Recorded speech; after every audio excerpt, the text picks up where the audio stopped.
पार्वती मैया जब भगवान शंकर के सम्मुख में बैठकर कथा का रसपान करती हैं तो पार्वती जी के नैनों में जल भर आ जाता है।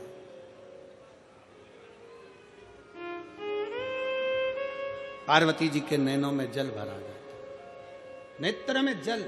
पार्वती क्यों?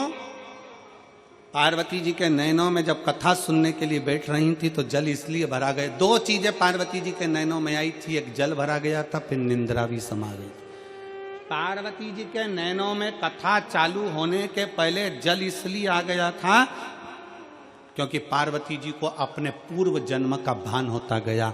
मैं सती बनी थी, कुंभज ऋषि के यहाँ कथा सुनने के लिए गई थी।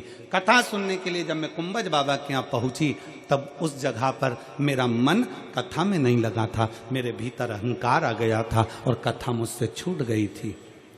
फिर पार्वती जी को उमा बनी और उमा बनकर भगवान महेश के साथ में कथा सुनने के लिए गई थी, तब मन नहीं लगा था कथा। फिर माता पार्वती कात्यायनी बनी, भगवान शंकर के साथ कथा सुनने के लिए गई। फिर माँ भगवान शंकर बगला मुख बने और पार्वती मैया बगला मुखी बनी। याद आया कि मैं कथा सुनने के लिए गई थी, नहीं सुन पाई। भगवान शंकर कमल बने और पार्वती मैया कमला बनी। पार्वती जी के स्मरण में आया मैं कमल के साथ में भगवान शंकर के साथ कथा सुनने के लिए गई थी, सुन नहीं पाई। शिवजी ध्रुमबान बने, पार्वती ध्रुमावती बनी।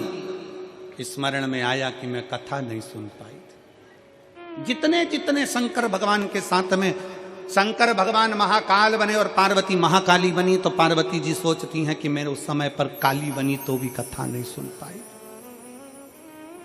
तो भी कथा नहीं श्रवण कर पाई। आज पार्वती जी की आंख में आंसू भर गया कि आज मेरे बाबा ने बड़ी कृपा करी जो मुझे कथा सुनाने के लिए इस अमरनाथ की गुफा के अंदर लाकर बिठा दिया और मुझे कथा सुना। अमरनाथ की गुफा।